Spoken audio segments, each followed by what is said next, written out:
Next game up is the Packers at the Vikings, and hey, we were right about this one, folks. Vikings win 34-31. We took the Vikings +1. We saw this as a turning moment heading into this week, and that's kind of what we got. A great performance by this Vikings team. Now we are still worried about the turnovers by the Vikings, and we were still worried about the turnovers by the Vikings heading into this week, but we thought overall they would still be able to make up for those turnovers, and they really did. They didn't, I guess I should preface it by saying this, they did not officially have a turnover, but Kirk Cousins right here potentially almost lost them the game.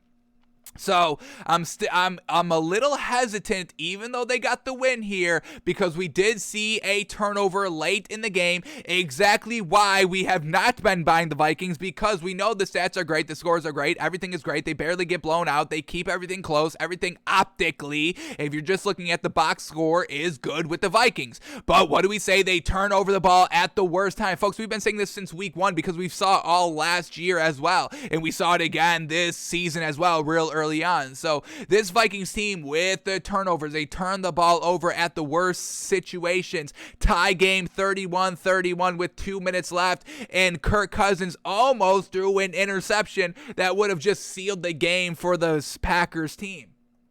Luckily, they take a look at it. It's incomplete. He didn't control the process of a catch, the intercepting Green Bay Packer player, and then the Vikings go down and use up the entire 2 minutes and kick the game-winning field goal. So finally, this Vikings team, 2 weeks in a row, closing out the game. Fantastic. And once again, they almost didn't close out the game. This Vikings team goes down on a nice 5.5-minute drive once again. Why, like, everything that we were buying in this Vikings team happened in the fourth quarter. Every reason why we buy this Vikings team happened in the fourth quarter, and every reason why we sell this team happens in the fourth quarter. So this isn't the most explosive performance, but once again, we have to take who they did it against, this Packers team that has a great defense. So overall, I still think we come out of this week still buying the Vikings and still on our narrative that this Vikings team has truly turned a corner. And I think we're going to be rocking with this Vikings team for a lot of the back half of the season, or until they prove otherwise. But let's take it back to the fourth quarter. 7 minutes left in the game, and the Vikings go down on a 14-play, 79-yard, 5.5-minute drive that results in a touchdown. They get the 2-point conversion, make it a 7-point game, and now there's only 2.5 minutes left for Aaron Rodgers to go down and score a touchdown to tie the game. And what do we know Aaron Rodgers does? He always goes down and scores a touchdown to tie up the game, and that's exactly what they did. They only needed 9 seconds. So the hard work of the Vikings chewing out the clock on that kind of supposed to be final drive for them, Aaron Rodgers says, well, you left me you're going to leave me 2 minutes. You're in the division. We're in the same division. You don't know this by now. You don't leave me any time on the clock. What are you, crazy, out of your gourd? So Aaron Rodgers says, all I need is 9 seconds. But then, Aaron Rodgers, you left way too much time for the Vikings out on here. And then they go 59 yards for 2 minutes and kick the game-winning field goal. And then once again, we almost got that Kirk Cousins interception. So wild game that came down to the last couple of drives there. Great entertaining game. Packers lose by 3, 31-34 over the Vikings. Alrighty, for Kirk Cousins, he goes 24 of 35. What do we got there? 68% completion percentage, 348 yards. Fantastic. 3 touchdowns, no interceptions. Thank goodness. No turnovers in this game by the Vikings. They proved they could do it. They did it. Fantastic. Dalvin Cook also got it done, 22 carries for 86 yards and a touchdown. Fantastic. And who was Kirk Cousins throwing to? Well, the usual 2 suspects, Justin Jefferson, who's so gosh dang good, folks. The league is in such good hands. I mean, man, oh man. I'm starting to enter this period where, everybody I grew up on, that I kind of got introduced to the game with, is starting to retire, and now this new generation. So, I've never experienced that before, the turnaround in a sporting kind of generation. The Tom Brady's, the Aaron Rodgers, the Big Ben, the Peyton Mannings, the Eli Mannings, the Drew Breeses, all starting, that's who I grew up on. That's who I got introduced in the game with. So now, as we're heading to this new generation, the Tuas and the Justin Herberts and the Lamar Jackson, the Patrick Mahomes.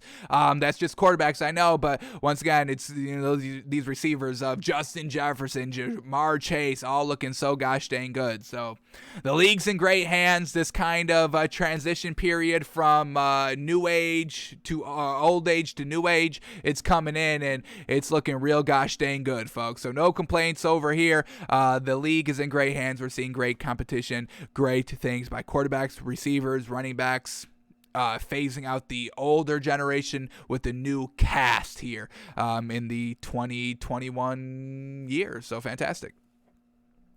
All right, so Justin Jefferson led the team in receiving 8 receptions for 169 huge-ass, big-ass yards, meaningful-ass yards, 2 touchdowns as well. And then Adam Thielen, second leading receiver, 8 catches for 82 yards and a touchdown. Tyler Conklin, 3 catches, 35 yards. Delvin Cook, 3 catches, 29 yards. And KJ Osborne, 1 catch for 19 yards. Kirk Cousins gets it done in the clutch. 10 points in the fourth quarter, scoring on all their drives in the fourth quarter to win the game. And then for the Packers side, once again, Aaron Rodgers does what Aaron Rodgers does. A great game here offensively by the Packers. Defensively, not the greatest. Little exposed, giving up 34 points, allowing the game-winning touchdown, the 2-point conversion, and then the actual game-winning field goal. So defense took a little bit of a hit, but this Packers offense, we know it's great. It's fantastic. It's Aaron Rodgers. 23 of 33, 69% completion percentage, 385 yards. Fantastic. 4 touchdowns, no interceptions. He fumbled once but didn't lose it, so well done. Clean game by both of these teams. A.J. Dillon filling in for Aaron Rodgers. No, not Aaron Rodgers. Who was it? That's A.J. Dillon and Aaron Jones. That's who it is. Aaron Jones, running back, banged up last week, couldn't go this week, so A.J. Dillon officially takes over, and he was serviceable. 11 carries for 53 yards. Real well done. Aaron Rodgers took off twice for 21 yards as well. And then who was Aaron Rodgers throwing to? Marquez Valdez-Scantling, leading receiver, 4 catches, 123 yards and a touchdown. Devontae Adams, 7 catches, 115 yards, 2 touchdowns. And then A.J. Dillon, 6 catches for 44 yards. So over 100 yards by A.J. Dillon. That's what Aaron Jones gives you. So well done for A.J. Dillon, who we knew we also could have believed in here for this Packers team. So A.J. Dillon getting it done. Quadimus St. Brown, 2 catches, 43 yards. Josiah DeGuara, 2 catches, 37 yards and a touchdown. And Randall Cobb, 1 catch for 15 yards. So Aaron Rodgers doing Aaron Rodgers things. 9 seconds, touchdown to tie up the game. Unfortunately, left a little bit too much time on the clock for the Vikings to go and win the game. So Vikings get the win 34-31. They're turning the corner. We're loving it. We're still buying the Vikings heading into this week.